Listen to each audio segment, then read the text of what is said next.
assunto. A gente está falando aqui da troca no comando do Cruzeiro, né? O Cruzeiro demitiu o Tite, agora buscando um novo técnico. Tem convocação para a seleção brasileira daqui a pouco. E vamos falar muito do Coringão também, é claro. E esse assunto reflete no Corinthians e eu vou explicar depois. Ah, vai explicar é agora, Samir Carvalho, porque você chegou agora, então vamos lá. Porque a saída de Tite, Dorival já vinha sofrendo ali um desgaste interno, né? Uma certa pressão. E será que a demissão do Tite acaba pressionando ainda mais o treinador? Ontem, inclusive, ele falou, mais tarde a gente vai ouvir, né, o Dorival falando sobre a pressão que ele vem sofrendo. Será que isso aumenta a pressão? Aumenta sim, Lu, porque o Tite é um nome sempre bem avaliado dentro do Corinthians, né? Até pela história. E a diretoria do Corinthians, eu entrei em contato com algumas pessoas hoje. A resposta que eu ouvi em relação a Tite, lembrando que o Tite recusou o Corinthians algumas vezes, né? Então o nome dele gera polêmica dentro do clube e também entre os torcedores. E o que eu ouvi de uma fonte foi o seguinte: não há rejeição. E em relação ao Dorival, a gente pode explicar depois, ele ainda continua bastante pressionado e há uma insatisfação da diretoria, principalmente por conta das entrevistas que ele tem concedido, né? As entrevistas coletivas normalmente têm sido polêmicas e a diretoria entende que está sendo atacada pelo treinador, na visão da diretoria. E eu perguntei sobre o Tite, um nome bem avaliado. A questão é, o Tite, às vezes, dentro do Corinthians, eles acham que o Tite gostaria de trabalhar no Corinthians só se fosse com o Andrés ou com o Mário Gobi, por exemplo. Ele já recusou do Írio, já recusou Augusto. Então, existe essa dúvida em relação ao Tite no Corinthians pela fidelidade dele, a gratidão dele em relação ao Andrés. Mas o nome dele não há rejeição nenhuma. Eu acredito que hoje a diretoria do Corinthians prefere o Tite do que o Dorival, até pela questão do relacionamento. Esteve muito perto de voltar, na verdade estava tudo acertado, ele ia chegar no dia mesmo, né, Samir? Mas aí ele informou que ele estava com questões de saúde mental, que ele chegou à conclusão de que não tinha condições de assumir um novo trabalho naquele momento e acabou desistindo, mas já estava tudo certo para ele assumir. Sim, era verdade, tanto que a comissão técnica dele assume o Santos e ele não. Só que depois ele resolve trabalhar, né? Ninguém vai... são questões, né, de saúde que todos nós temos que superar. Ele superou e assumiu o Cruzeiro. Só que tem a questão do Flamengo lá atrás também, né? A torcida ficou chateada porque ele falou que não trabalharia no Brasil, enfim, naquele ano, acho que era 2024, né? E depois ele acabou indo para o Flamengo. Então, isso daí também gerou uma insatisfação em relação à torcida. Mas o que importa agora é a diretoria.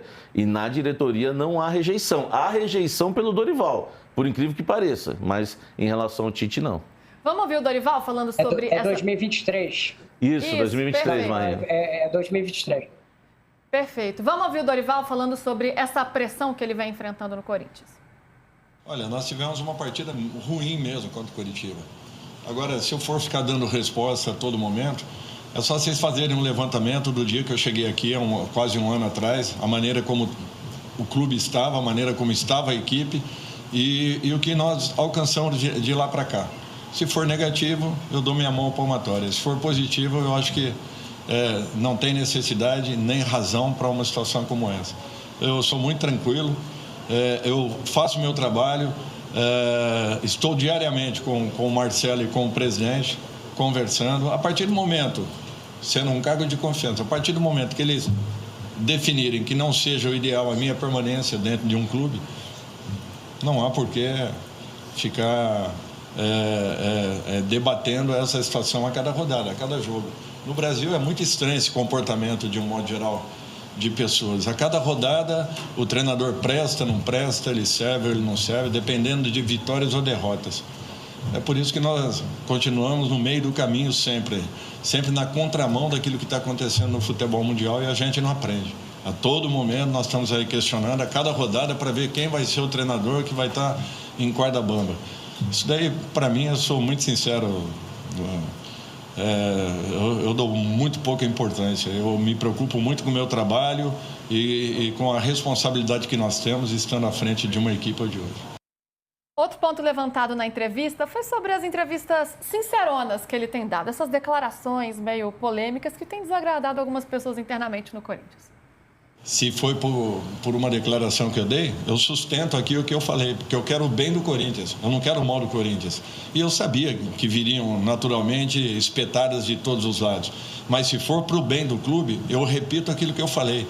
Para mim, o Corinthians se estabelece quando ele não fez aquela negociação. Foi muito importante esse posicionamento. Mostrou ao mercado que nós não venderemos por qualquer preço, ainda que seja um preço considerável.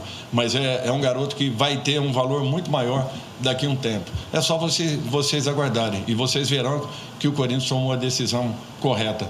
Eu havia falado isso também no momento em que estava em outros clubes, caso do São Paulo, Beraldo, caso do Santos, Gabriel Barbosa, e acho que os clubes não se arrependeram, porque venderam por mais do que o dobro daquilo que estava acontecendo no momento que eu havia presenciado. Ó, mantendo a posição firme do que ele achava, não arredou o pé não, falou não, continua achando o que eu achava. No São Paulo a gente viu o Crespo morrer pela boca, Samir.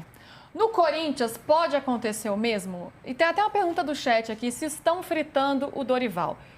Sim, estão fritando e pode essa situação não terminar da melhor forma possível, né? Que seria o Dorival terminar o seu contrato com o Corinthians que vence no final do ano. A diretoria avalia o trabalho, o Corinthians também não ganha, né? Já faz alguns jogos, mas eu acho que as entrevistas pesaram mais, né? Teve gente no Corinthians que acha que ele passou do ponto e do cargo, inclusive, né? Havia uma reunião entre Corinthians e André no dia seguinte, né, quando o Corinthians rejeita a proposta, e eu perguntei para uma pessoa importante no Corinthians, o Dorival vai participar? Era da diretoria. E no dia seguinte a resposta foi, ele não tem que participar, ele não é diretor, ele tem que cuidar do time, ele não vai participar de reunião nenhuma.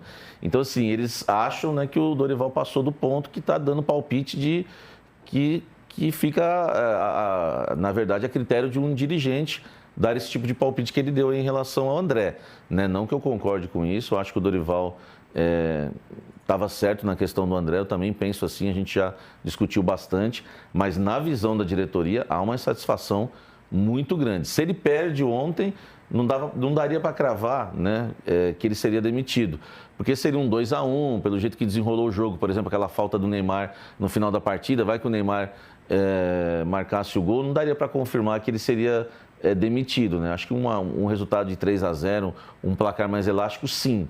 Mas agora tem Chapecoense fora de casa e Flamengo na Neoquímica Arena. O jogo em casa é contra o Flamengo, que é super difícil. Se perder para Chapecoense e perder para o Flamengo, né?